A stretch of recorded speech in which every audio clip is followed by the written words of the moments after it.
오늘 본문 말씀은 그 배경이 어떻게 되는가 하면은 이제 예수님이 이제 공적인 사역을 시작하시고 귀신을 쫓아내시고 병을 고쳐주시고 회당에서 가르치시고 이런 일들을 시작하셨을 때 그 예수님에 대한 좋은 소문이 이제 퍼져나가기 시작하고요. 그런가 하면은 또 막 이제 사람들이 막 열광해서 주님에게 몰려오고 하는 바로 그 시점이 오늘 본문의 배경입니다. 27절에도 보니까 다 놀라 서로 물어 이르되 이는 어찌 믿냐 권위 있는 새 교훈이로다 더러운 귀신에게 명한즉 순종하는도다. 막 이런 예수님 사역에 대한 감탄이 이제 흘러나오기 시작하고요.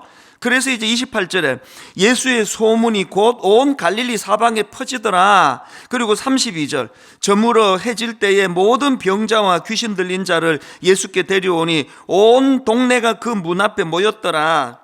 어떤 상황인지 금방 파악이 되지 않습니까? 이렇게 이제 예수님에 대한 좋은 소문이 퍼져나가고 예수님에 대하여 굉장히 호의적이고 긍정적인, 그래서 이제 열광하는 사람들이 생겨나던 그 시점인데요. 제가 이 본문 말씀을 참 흥미롭게 생각하는 게 뭐냐면은 이렇게 지금 예수님과 제자들이 공통적으로 이런 어떤 상황을 지금 경험하고 있는데 흥미로운 게 뭐냐? 이런 상황에 대한 예수님의 반응과 제자들의 반응이 너무 다른 겁니다. 이게 참 흥미롭게 생각하는 대목인데, 먼저 예수님이 지금 이런 상황을 어떻게 보시는지를 한번 보십시오. 오늘 본문 35절입니다. 새벽 아직도 밝기 전에 예수께서 일어나 나가 한적한 곳으로 가사 거기서 기도하시더니 그 어떤 느낌이 드십니까? 막 그런 사람들의 열광하고 막 이런 분위기나 이런 걸 거의 영향을 안 받으시는, 그건 일상에 늘 하시던 대로 그 주님의 생활을 영위해 나가시는 것을 볼 수가 있는데, 제자들은 그렇지 않았습니다. 얼마나 그들이 지금 흥분해 있는지. 자, 36절 37절입니다 시몬과 및 그와 함께 있는 자들이 예수의 뒤를 따라가 만나서 이르되 모든 사람이 주를 찾나이다. 막 지금 예수님이 기도하시러 조용한 한적한 곳으로 가셨는데 막 거기까지 따라가 가지고는 아니 지금 사람들이 이게 찾고 있는데 예수님 여기서 뭐 하시느냐고, 빨리 그 현장으로 가셔야 된다고, 아니 지금 이런 열광하는 이 기회를 놓치면 안 된다고, 막 이런 들떠 있는 분위기가 제자들에게서 확 느껴지는 거 아닙니까? 그런데 예수님은 이런 제자들의 체근에 전혀 흔들리지 않으세요. 오히려 38절 이르시되 우리가 다른 가까운 마을들로 가자 거기서도 전도하리니 내가 이를 위하여 왔노라 하시고 아예 그냥 그 지역을 그냥 떠나버리시는 거예요. 제가 왜 오늘 설교 제목을 같은 상황 다른 두 시각 이렇게 정했는지 아시겠죠? 똑같은 상황에 맞닥뜨려 있지만 그 상황을 분석하고 그 상황을 어떻게 대하는지에 대해서는 예수님과 제자들이 너무 다른 겁니다. 확연히 다른 이 두 모습을 보면서 보니까 이제 결정적으로 다른 게 뭐냐, 사람들의 열광하는 겉모습만 보고 판단하는 제자들이고요, 여기에 반해서 보다 근본적인 상황을 꿰뚫으시는 예수님, 이게 결정적인 차이입니다. 자, 그러면 예수님은 왜 그 열광하는 사람들에 대하여 이렇게 무반응, 오히려 그 장소에 떠나버리시고 왜 이런 반응을 보이실까요? 그거는 겉보기는 기분 좋은 일이지만 결단코 이게 지금 건강한 모습이 아니라는 것을 꿰뚫어 보시기 때문입니다. 지금 사람들이 진리 되시는 예수님을 만나고 진리에 목이 말라가지고 주님을 찾는 게 아니고요, 그 진리의 말씀을 들으려고 찾는 게 아니고 너무나 표피적인 이유, 그래서 병 고쳐주신단다, 귀신을 쫓아낸대, 그 구경 가지 않을래? 이게 절대로 건강하지 않기 때문에 예수님은 여기에 휘둘리시면 안 된다는 겁니다. 그런가 하면은 또 제자들과 예수님의 결정적인 그 시각 차이가 뭐냐 하면은, 제자들은 이런 인간들의 인기, 외적인 거, 이런 거에 굉장히 휘둘리지만 예수님은 이런 외적인 인기가 아니라 사명을 따라 움직이시는 분이에요. 38절 이르시되 우리가 다른 가까운 마을들로 가자 거기서 전도하리니, 그 다음 보세요. 내가 이를 위하여 왔노라. 옆에서 그렇게 흥분하고 들뜨고 부추긴다고 거기에 휘둘리지 않은 거는 주님은 중심을 갖고 계세요. 내가 이를 위하여 왔노라. 이 일을 위하여 왔노라. 삶의 이 중심축이 있다는 게 얼마나 중요합니까? 저는 주님께서 내가 이를 위하여 왔노라 그러시면서 당신의 길을 걸어가시는 모습을 보면서 제가 종종 우리 교역자들한테 하는 구호, 전에 한 말씀 드렸는데요, 목회의 구호는 이겁니다. 개는 짖어도 기차는 간다. 뭐 개가 그냥 막 많이 짖는다고 기차가 갑자기 막 신이 나서 빨리 달리고 아무도 그냥 반응 안 한다고 기차가 천천히 가고 그런 거 없습니다. 개가 짖거나 말거나 기차는 자기 속도대로 자기 계획대로 가는 거예요. 그래서 개는 짖어도 이 상황이라고 말씀드렸잖아요. 목회를 시작했더니 막 그냥 열광하고 막 모여들고 등록이 많아진다고 막 목회가 갑자기 속도가 빨라지는 것도 위험하고요. 아니 생각보다 뭐 이게 성장이 더디다고 축 처져서 그냥 천천히 가는 것도 위험합니다. 예수님은 예수님의 스케줄대로 누가 뭘 하든지 당신이 길을 걸어 가시는 거, 이게 제자들과의 확연히 다른 차이라는 겁니다. 사실 우리가 이 본문 말씀을 왜 묵상해야 됩니까? 죽었다 깨어나도 우리는 예수님 쪽 아닙니다. 죄성을 가진 인간이기 때문에 내버려두면 그 제자들의 그 모습이 우리의 모습이라는 거 다 아실 겁니다.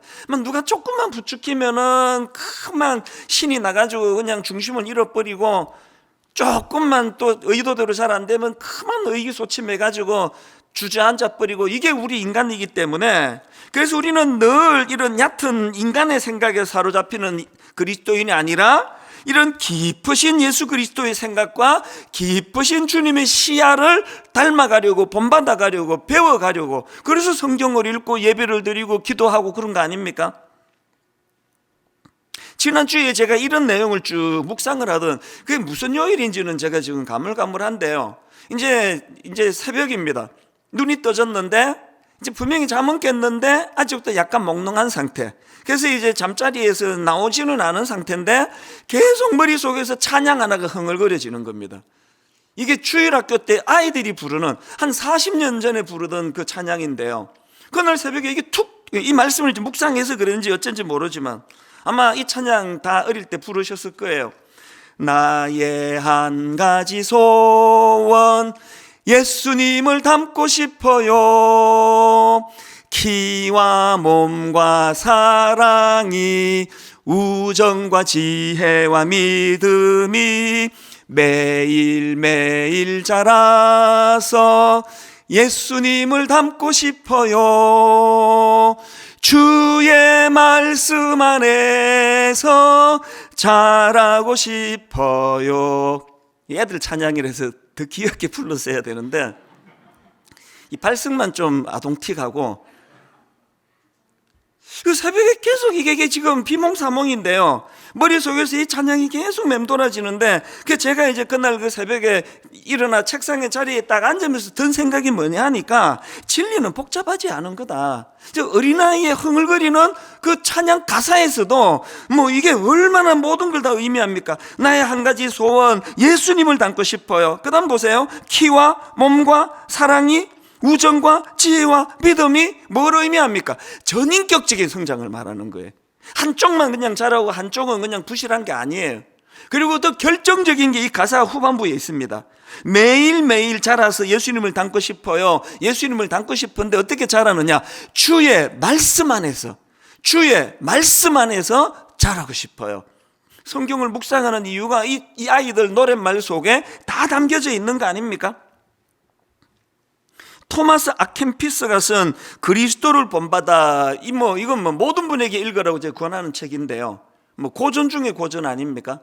가끔씩 저도 이 책을 꺼내가지고 다 읽지는 않아도 막 이렇게 펼치면서 묵상을 하고 하는데요, 지난주 이 책을 다시 꺼내가지고 첫 페이지를 딱 펼치니까 눈에 딱 들어오는 문구가 뭐냐 하니까 요한복음 13장 15절, 그 페이지 전체가 백지고 요 성경 한 구절만 딱 써놨더라고. 첫 페이지에 요한복음 13장 15절, 내가 너희에게 행한 것 같이 너희도 행하게 하여 본을 보였노라.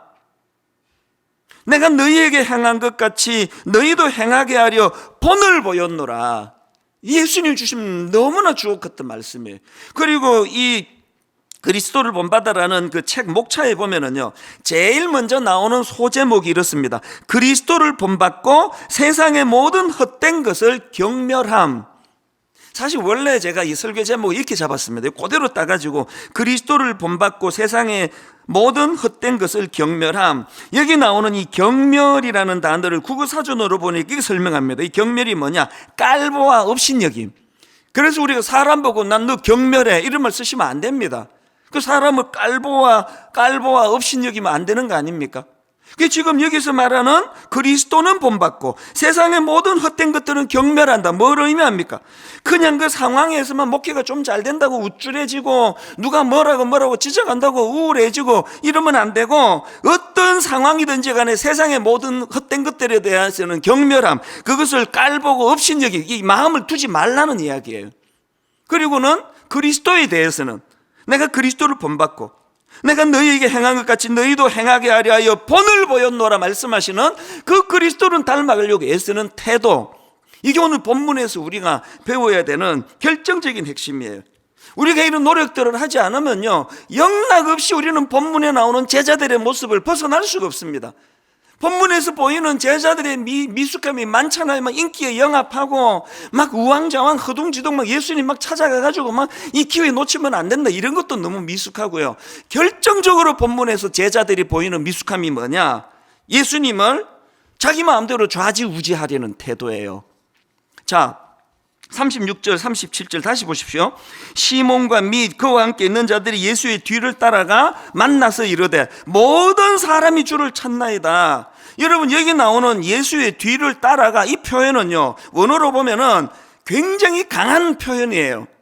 그분을 추적해내다.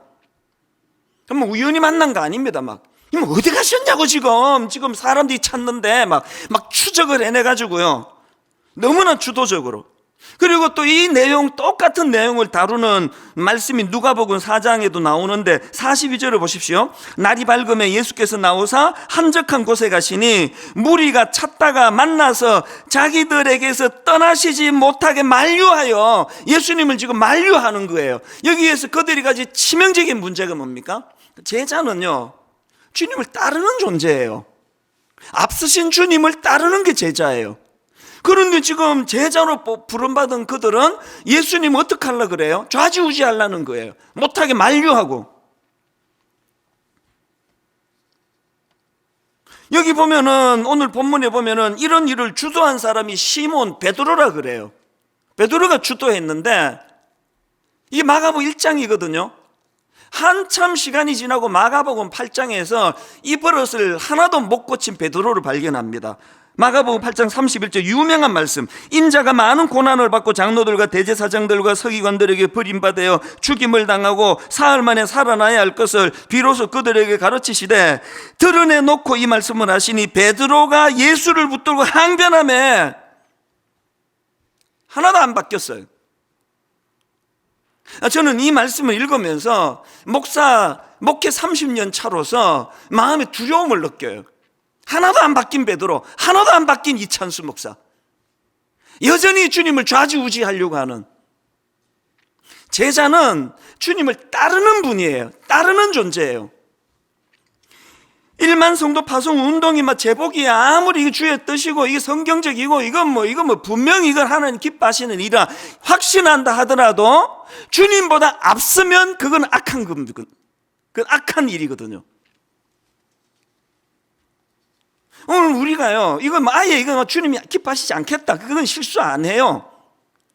자기 생각에 이건 주님 뜻이다 이러면 막 앞질러 버리는 거 아닙니까? 오늘날 교회가 위험한 건 다 이런 거예요. 그래서 저는 물철학, 사람들은요, 당신 철학이 뭐냐 그래서 물철학인데 다 싫어해요. 그럼 메가리 없이 무슨 물철학이냐고.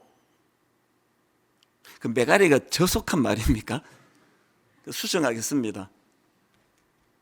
맥 없이 무슨 물철학이냐고. 저는 물철학을 좋아해요. 뚫리면 흘러가고 막히면 서고, 서 있는 것 같지만 운동은 계속 일어나거든요.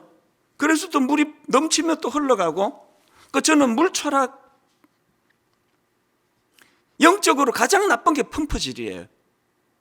물은 주님이 위에서 아래로 흐르게 만들어 주셨는데 이거를 영적으로 지금 고여 있는 이거를 어떻게 해서 펌프질해서라도 이거를 역류시켜야 되겠다. 그거 다 나쁜 거예요.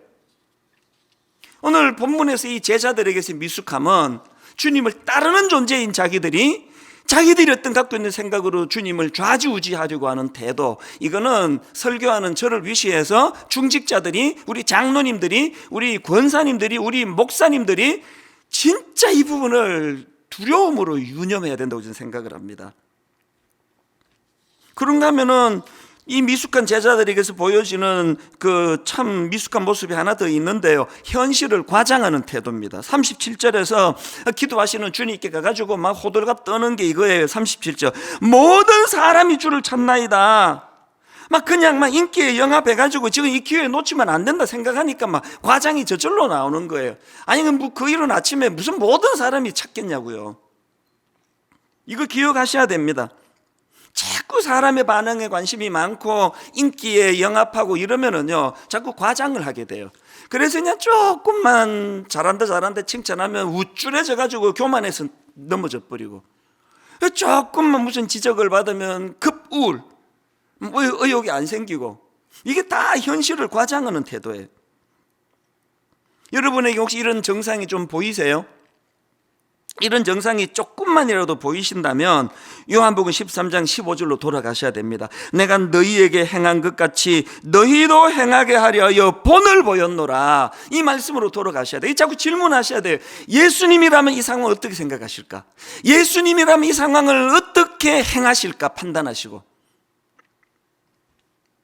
이런 차원으로 보면요, 오늘 본문 35절 말씀이 본문 전체에서 저는 핵심 구절이라 생각합니다. 그래서 우리 35절을 소리내서 같이 한번 읽어보시면 좋겠습니다. 35절 우리 소리내서 같이 읽어보십니다. 시작. 새벽 아직도 밝기 전에 예수께서 일어나 나가 한적한 곳으로 가사 거기서 기도하시더니, 우리 한번 좀 더 크게 읽으실래요? 마음밭에 새겨버리시면 좋겠습니다. 자, 한번 같이 읽습니다. 새벽 아직도 밝기 전에 예수께서 일어나 나가 한적한 곳으로 가사 거기서 기도하시더니, 이 말씀이 왜 저에게 이렇게 강조해야 될 만큼 소중한 말씀인지를 설명을 드릴게요. 이 35절 안에는요, 이 35절에서 발견되는 세 가지 차원의 경건을 제가 발견했습니다. 이름을 제가 만들어 봤는데요, 우리가 꼭 기억해야 될 첫 번째 경건이 뭐냐? 습관화 차원의 경건입니다. 습관화 차원. 이게 무슨 말인지 설명을 드릴게요. 자, 35절을 보십시오.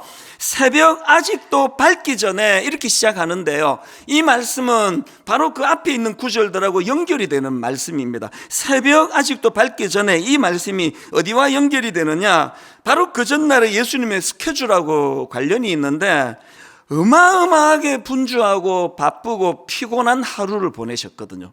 자, 먼저 우리 1장 21절을 보십시오. 그들이 가버나움에 들어가니라 예수께서 곧 안식일에 회당에 들어가 가르치심에, 회당에서 먼저 가르치셨습니다. 영적으로 뭘 가르치는 일은 굉장히 에너지가 많이 들어가요.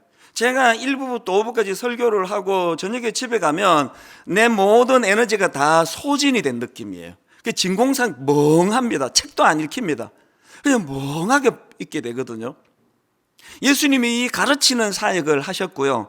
그런가 하면은 바로 그 다음 23절에 보니까 또 방해꾼이 있습니다. 마침 그들의 회당에 더러운 귀신 들린 사람이 있어 소리 질러 이르되, 제가 막 설교하는데 여기 어떤 귀신 들린 사람이 막 소리 지르면서 내 설교를 방해하면요, 그날은 에너지가 한 10배쯤 많이 들어갈 거예요. 막 엄청 소진이 될 겁니다. 그리고는 베드로 장모 열병을 고쳐주셨고요. 그 다음에 밤에도 쉬지를 못합니다. 32절 33절을 보십시오. 저물어 해질 때에 모든 병자와 귀신 들린 자를 예수께 데려오니 온 동네가 그 문 앞에 모였더라. 34절 예수께서 각종 병이던 많은 사람을 고치시며 많은 귀신을 내쫓으시되, 막 그야말로 막 아침부터 늦은 저녁까지 밤까지 정신없이 스케줄이 많으셨던 주님이세요. 그랬던 주님인데 오늘 본문에서 바로 35절에서 새벽 아직도 밝기 전에, 예수께서 일어나 나가 한적한 곳으로 가사 거기서 기도하시더니, 엄청 피곤하셨을 텐데 새벽에 일찍 기도하러 나가셨다는데요. 이 35절에서 중요한 건 맨 뒤에 나오는 거기서 기도하시더니 할 때 이 기도하시더니예요.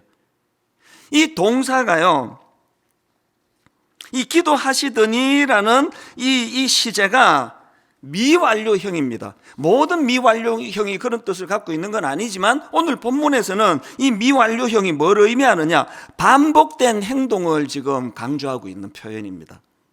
그러니까 여기 나와 있는 기도하시더니 이거는 그냥 우발적으로 무슨 악몽을 꾸거나 어제 일찍 잠자리에 들어가서 우발적으로 깬 게 아니고요, 늘 해오시던 대로라는 측면이 강조된 기도하는 대로예요. 우리 개척교회 또 초기에는요, 특별 새벽 기도회를 40일 특별 새벽 기도회, 또 어느 해는 열받아가지고 60일 특별 새벽 기도회 이렇게 했었는데요. 한 40일 이제 특별 새벽 기도회 하고 나면은 성도님들이 이제 후반으로 가면 피곤해 쩔어요. 그래서 이제 한 35일차 되면은 계산합니다. 이제 5일만 있으면 시큰 잘 수 있다. 3일 남았다. 이틀 남았다. 그리고는 이제 마지막 특세는 너무너무 은혜가 돼도 기쁘지만 이제 마지막 날이라고. 그리고는 이제 주일날 이제 나 오늘은 이제 발 뻗고 잘 거야. 그러고 누우는데요. 새벽기도도 없는데, 특세 끝났는데 습관을 따라 새벽 3시면 눈이 떠져요. 그때는 진짜 엄청 기분이 안 좋아요. 자려고 했는데 이게 습관을 따라요. 예수님이 제가 왜 그 습관화 차원의 경건이라고 그렇게 설명했는지 아시겠죠? 최근에 나온 책 중에서 기도가 어려운 당신에게, 이런 제목의 책이 있는데요, 미국의 심리학자 윌리엄 제임스가 쓴 재밌는 글 하나를 그 책에서 인용하는 걸 제가 봤습니다. 퀴즈인데요. 자, 맞추어 보세요. 나는 누구입니까? 이제 퀴즈입니다. 누군지 맞추어 보세요.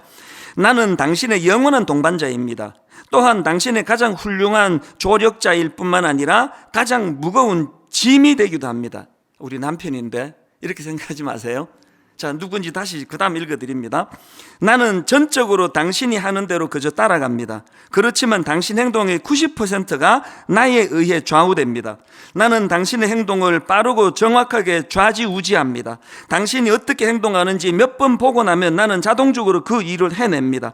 나는 위대한 사람들의 하인일 뿐만 아니라 실패한 모든 이들의 주인이기도 합니다. 나를 당신의 이익을 위해 이용할 수도 있고 당신의 실패를 위해 사용할 수도 있습니다. 나를 훈련시키십시오. 그리고 나를 확실하게 당신의 것으로 만든다면 나는 당신의 발 앞에 당신 세상을 가져다 줄 것입니다. 만일 당신이 나를 가볍게 여긴다면 나는 당신을 파멸의 길로 이끌 것입니다. 내가 누군지 아시겠습니까? 정답은 습관이에요. 우리 뒤에 앉은 그 목사님들이 이거 좀 썰렁해 하는 것 같아서 그 다음 예배 때는 이거 빼도록 하겠습니다. 사실은 이거 빼면 안 돼요.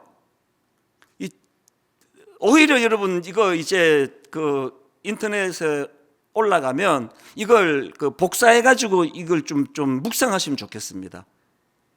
우리 인생을 결정하는 건 우리가 만드는 습관입니다. 습관이 답이다, 이런 책, 이 책은 저는 안 읽어서 좋은지 나쁜지 제가 인용한다고 무조건 사라는 뜻 아닙니다. 이 습관이 답이다라는 책 표지에 우연히 표지를 보니까 이렇게 쓰여 있는 걸 봤습니다. 금수저나 엘리트가 아니어도 습관을 잘 쌓으면 이길 수 있다. 또 요 최근에 나온 신간인데요, 승리하는 습관, 이런 제목의 책이 있는데 제가 어제 이 책을 이제 구입해가지고 딱 뒷면을 봤더니 뒤에 그 스테판 커리가 한 말을 인용했는데요, 이게 제게 굉장히 와닿았습니다. 이렇게 말했습니다. 오늘 당신이 반복하는 습관이 미래의 당신의 위치를 결정한다. 오늘 당신이 반복하는 습관이 미래의 당신의 위치를 결정한다. 그냥 한번 은혜 받아가지고 막 날밤 새면서 통성으로 기도하는 이것보다 중요한 건 예수님처럼 오랜 습관에 의한, 오랜 익숙함, 어제 아무리 피곤했어도 아무리 정신없이 바빴어도 딱 제 시간이 되면 눈이 떠지는 이 습관화 차원의 경건. 오늘부터 여러분이 거룩한 영적인 습관을 만들어가는 성도님들 되시기를 바랍니다. 두 번째로요, 이 35절에서 발견되는 세 가지 차원의 경건 중에 두 번째 차원의 경건이 뭐냐? 세상과의 격리 차원의 경건이 있다는 거예요. 이 세상과의 격리. 35절, 새벽 아직도 밝기 전에 예수께서 일어난 나가 한적한 곳으로 가사. 여기 나오는 한적한 곳은 헬라어로 에레모스라는 단어인데요, 우리말로 하면 광야입니다. 광야. 이게 지금 뭘 강조하는 표현입니까? 막 사람들이 지금 예수님에게로 몰려오고 열광하고 그렇게 하는 상황인데 예수님은 광야로 가버리시는 거예요. 한적한 곳으로 가버리시는 겁니다. 이건 뭘 의미합니까? 광야로 가사 기도하셨다는 것은 군중들과의 격리를 말하는 겁니다. 지금 코로나 바이러스로 말미암아 온 세계가 지금 멈춰버린 것 같고, 코로나 이 바이러스 때문에 지금 보통 이게 경제도 어렵고 문제가 보통 큰 거 아니지만 어떡합니까? 기왕 벌어진 걸, 이거를 우리가 하나님의 선물로 바꿔버리자는 거예요. 너무나 분주하고 정신없이 살던 우리 일상에서 지금 이 코로나 바이러스로 말미암아 모든 것이 멈추고 제동이 걸린 이 상황을 오히려 나는 이게 하나님의 선물로, 그래서 세상과의 격리 차원의 경건을 만드는 걸로 내가 이걸 활용하겠다. 그러면 이게 선물이 될 수 있습니다. 2주 전인가 노회가 열렸는데요, 이제 거기에서 거리 띄우기 해서 드문드문 이렇게 앉아서 다 마스크 쓰고 회의에 참석을 했는데, 제가 그 노회에 딱 참석을 했는데 그 교회에 그 의자마다 이렇게 다 붙여놨더라고요. 굉장히 인상적인 구호라 제가 이거를 옮겨 적었습니다. 그 구호가 이렇게 돼 있더라고요. 사회적 거리두기, 그러나 주님과 거리 좁히기. 굉장히 간단한데 굉장히 이제 앞에 의자에 있으니까 계속 이걸 보게 되는데요. 사회적 거리두기, 그러나 주님과 거리 좁히기. 오늘 우리가 본문에서 예수님의 모습을 잘 배워서 그 천박한 제자들의 길이 아니라 예수님의 길을 따라가려면 예수님이 보여주신 모범, 예수님은요 이런 막 열광하면 사라져버리시는 이 패턴을 성경에서 몇 번이나 볼 수 있습니다. 그 대표적인 케이스가 오병이어 현장 아닙니까? 마태복음 14장 20절 그 내용입니다. 다 배불리 먹고 남은 조각을 12바구니에 차게 거두었으며 먹은 사람은 여자와 어린이 외에 5,000명이나 되었더라. 여러분 그 장면 한번 상상을 해보세요. 막 열광의 도가니였을 거예요. 떼주어도 없으시지 않는 기적의 떡을 받아 먹고 누리고 막 예수님 환호하면서 열광했을 거예요. 그랬더니 예수님의 태도가 22절입니다. 한번 보세요. 예수께서 즉시 제자들을 재촉하사 자기가 무리를 보내는 동안에 배를 타고 앞서 건너편으로 가게 하시고 무리를 보내신 후에 기도하러 따로 산에 올라가시니라. 저물매 거기 혼자 계시더니, 이게 격리의 영성이에요. 격리의 영성. 아니 왜 그렇게 예수님이 황급히 그 자리를 떠났을까요? 즉시 제자들을 재촉하사. 왜 그러셨을까요? 이렇게 열광하며 칭찬하고 이렇게 박수받고 이렇게 응원하는 자리는 빨리 피해야 된다. 이걸 우리에게 가르쳐 주시기 위한 거 아닐까요? 제가 한 목회 30년 해보니까요, 악플은요 참 마음을 아프게 해요. 어떤 악플은 마음을 많이 아프게 해요. 그런데 내가 내린 결론은 악플은 나를 망하게 하지 않아요. 긴장하게 만들고 깨어있게 만듭니다. 여기에 반해서 진짜 위험한 건 선풀에 거기에 젖어들 때예요.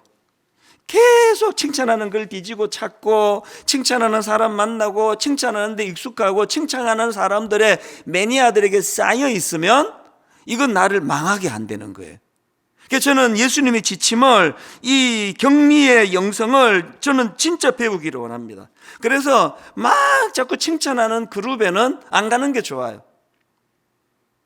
그리고 오늘 글을 봤더니 누가 선풀, 이찬수 목사님 좋아요, 이찬수 목사님 사랑해요, 그러면 멍멍 이렇게 해석을 해야 돼. 그 글 사람을 무시하겠다는 게 아니라요, 여기에 취하지 않겠다는 의지의 표현 아닙니까? 이건 이분의 교양, 이분의 예의, 나하고 상관이 없어. 이찬수 씨가 누군지 기분 좋겠네? 그렇게 넘어가야 돼요. 이게 격리의 영성입니다. 마지막 세 번째로요, 오늘 본문 35절에서 발견되는 한 가지 차원의 영성이 더 있는데 그게 뭐냐? 초심 지키기 차원의 영성입니다. 초심 지키기. 왜 이런 말을 만들 수 있었냐 하니까 35절에 나와 있는 말씀입니다. 새벽 아직도 밝기 전에 예수께서 일어나 나가 한적한 곳으로 가사, 여기 나오는 한적한 곳은 헬라어로 광야라고 말씀드렸죠. 광야라는 뜻을 가진 에레모스라고 말씀드렸는데요, 이 에레모스라는 단어가 사실은 마가복음 1장 앞에 또 나옵니다. 이미 나왔습니다. 어디에 나왔느냐? 공생애를 시작하기 직전인 마가복음 1장 12절 13절에 이미 나왔습니다. 이 단어 에레모스가 성령이 곧 예수를 광야로 몰아내신지라 광야에서 40일을 계시면서 사탄에게 시험을 받으시며 들짐승과 함께 계시니 천사들이 수종들더라. 여기 나오는 광야가 에레모스예요. 뭘 의미합니까 지금? 사람들이 예수님을 열광하고 사람들이 예수님을 찾고 사람들이 모여드는 그 상황에 예수님은 광야로 가셨어요. 에레모스예요. 사실은 그 광야가 그 지형적인 광야가 아닙니다. 마가는 왜 이 단어를 썼을까요? 왜 제가 이걸 또 초심 지키기 영성이라 말씀드렸을까요? 사람들이 열광하니까 거기에 취하면 안 된다는 걸 보여드리기 위하여 주님은 초심의 자리로 가시는 거예요. 맨 처음 사역 시작하기 전에 성령님이 나를 내몰았던 그곳 에레모스, 사탄과 싸웠던 그곳 에레모스, 사탄과 싸워 이겼던 그곳, 말씀으로 초심을 지키고 유지했던 그곳 에레모스. 예수님에게 이 에레모스는 사역의 출발 지점이에요. 오늘 예수 믿는 저와 여러분, 특히 우리 목회자들은 자주자주 이 초심의 자리로 가야 돼요. 예수님처럼 열광하고 박수치고 이럴 때도 초심의 자리 에레모스로 가야 되고요, 오해받고 욕도 먹고 억장이 무너지고 치유가 잘 안 되는 상처가 일어나고 그때도 에레모스로 가야 돼요. 초심의 자리. 제가 요즘에 그 백종원의 골목 식당을 이제 틈틈이 이제 그것을 쭉 보고 있는데요, 제가 이거를 목회 수업이라 생각하고 제가 그걸 보고 있습니다. 그 골목 식당은 이제 막 손님이 너무 안 와가지고 막 마을이 막 삭막하고 또 그 막 망하기 직전에 있는 가게들을 이제 이거를 그 되살려주는 그런 프로그램 아닙니까? 그런데 이게요, 제가 볼수록 이건 식당 이야기가 아니고요, 이거 목회예요, 목회. 제가 한 가지 진짜 중요한 걸 그 프로 보면 깨달았는데요, 이 손님이 안 오고 막 적지 안 하고 막 이 문 닫아야 돼 이런 가게를 찾아가 가지고 그 전문가 백종원 씨가 이제 메뉴 개발시켜주고 뭐 요리하는 기술 가르치기 이거 거의 없어요. 보니까 그 프로에는 그런 거 거의 안 나오고요, 계속 막 야단만 쳐요. 막 민망하게 막 야단을 치는데, 야단 내용이 뭐 음식이 왜 이렇게 맛이 없나가 아니고요, 뭐 그런 것도 물론 들어가지만 근원적으로 야단치는 핵심은 이거예요. 주방 청소 좀 하세요. 뭐가 이렇게 더럽습니까? 그릇이 이게 뭐예요? 아니 지금 그 플라스틱을 가지고 뜨거운 걸 담고 있습니까? 전부 기초다지기예요. 약속 잘 지켜야 됩니다. 손님이 안 본다고 주방에서 그렇게 함부로 더럽게 하시면 안 됩니다. 또 이제 막 TV 나오고 사람들이 이제 좀 오고 번성이 될 텐데 그렇다고 초심 잃어버리시면 안 됩니다. 가격 올리면 안 됩니다. 계속 강조하는 게 기초단. 이게 저렇게 보다가 저 프로 내가 맡아도 되겠다 싶더라고요. 요리 가르쳐 주는 거는 별로 없습니다. 그건 전문가한테 하면 되고 전부 기초. 제가 자주 말씀드리는 미분 푸는 법, 방정식 푸는 법 안 가르쳐 주고 구구 다 외우세요, 구구 다 외우세요 이거더라고요. 오늘 본문에 예수님도 똑같은 모습을 보여주십니다. 우리에게. 주 예수님은 바로 앞에서 귀신을 쫓아내는 법을, 귀신을 쫓아내셨잖아요. 베드로 장모의 병을 고쳐주셨잖아요. 그리고는 예수님이 이제 제자들 모아놓고 잘 봤지? 자, 귀신 쫓아내는 법 1 받아 적어봐. 귀신 쫓아내는 법 2, 귀신을 이렇게 쫓아내는 거야. 열병은 이렇게 치료해야 돼. 이거 가르쳐 주시는 게 아니고 예수님이 보여주시는 놀라운 수업이 뭐예요?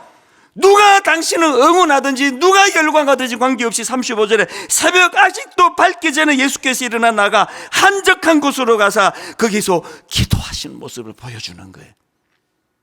한국 교회가 슬픈 게 이런 어른이 잘 보이지 않는다는 거예요. 미분적분 가르쳐 주겠다고 귀신 쫓는 법은 가르쳐 주는 곳이 있는지 몰라도 저는 이 설교를 준비하고 또 설교하는 아까 내내 우리 신학생들이 생각이 나더라고요. 저는 젊은 신학생들을 생각하면 진짜 짠해요. 저는 이제 그럭저럭 이제 마무리하고 뭐 잘 정리하면 되는 그런 세대지만 이제 30대 초반, 이제 20대 후반 어떡하려고 얼마나 여러분이 이제 앞으로 영적인 도전이 거세겠습니까? 난 우리 젊은 신학도들을 보면 너무 안쓰러워요. 그리고 여러분 이렇게 세속적이고 이렇게 물질적인 가치관 속에 그래도 말씀을 전하는 종이 되겠다고 신학교 가는 그 신학도들이 얼마나 귀합니까? 그래서 제가 이 말씀을 묵상하고 설교 준비하고 또 설교하는 내내 내 마음에 이들에 대한 축복이 나오는 겁니다. 정말 아버지 신학생 시절에 미분 풀겠다, 적분 풀겠다, 귀신 쫓는 법 배워야 되겠다, 병 고치는 기술 배워야 되겠다, 이런 데 신경 쓰지 아니하고 가장 기본적인 것, 습관화 차원의 경건, 어떤 일이 일어나든지 간에 내 생애에 가장 소중한 건 새벽에 주님과의 교제하는 시간이 난 가장 좋아, 이걸 경험하는 그런 신학생 시절이 되기를 원합니다.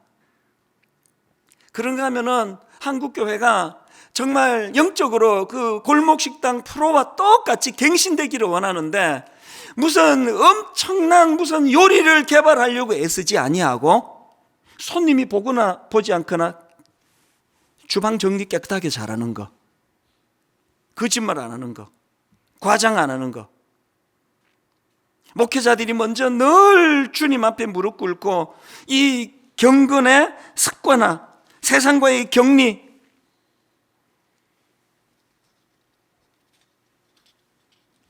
저는 우리 가정들이 영적으로 백종원의 골목식당이 됐으면 좋겠습니다. 아버지가 백종원 씨가 됐으면 좋겠어요. 계속 반복하는 기초 다지기, 주님과의 너와의 관계, 사람들의 열광하는 박수 소리보다 소중한 건 주님과의 관계라는 걸 가르쳐주는 곳이 됐으면 좋겠습니다. 결론을 맺습니다. 요즘 우리 주일학교 교역자들이 애를 참 많이 쓰는데요, 종종 제게 그런 얘기를 해요. 목사님, 뭐 애들에게 열심히 전화로 신방하고 예배 잘 드리라고 말해도 결국은 그 아이들이 부모 영향을 받는 것 같습니다. 우리가 아무리 애를 써도 부모 영향 받기 때문에 예배자로 세우는 것은 그 부모의 역할인 것 같습니다. 그래서 그게 마음이 아프고 그래서 그게 감사하다는 겁니다. 저는 그런 이야기를 들으면서 정말 하나님 앞에 기도합니다. 하나님, 우리 부모들이 먼저 오늘 본문에 예수 그리스도의 영향을 받기를 원합니다. 그 영향을 받은 부모들을 우리 자녀들이 또 그런 경건한 부모의 영향을 받기를 원합니다. 다음 주일은 온 가족이 함께 주님 앞에 예배하는 기쁨을 누릴 텐데 우리 부모님들이 지금부터 마음으로 준비하시면서 그렇게 자녀들에게 부모님의 그 믿음이 전수되도록 내가 오늘부터라도 이 거룩을 연습하고 훈련하고, 그래서 이 경건이 내 삶 속에서 습관화 차원에서의 경건이 되기를 소원하는 그런 믿음의 성도님들 되시기를 주님 이름으로 축원합니다.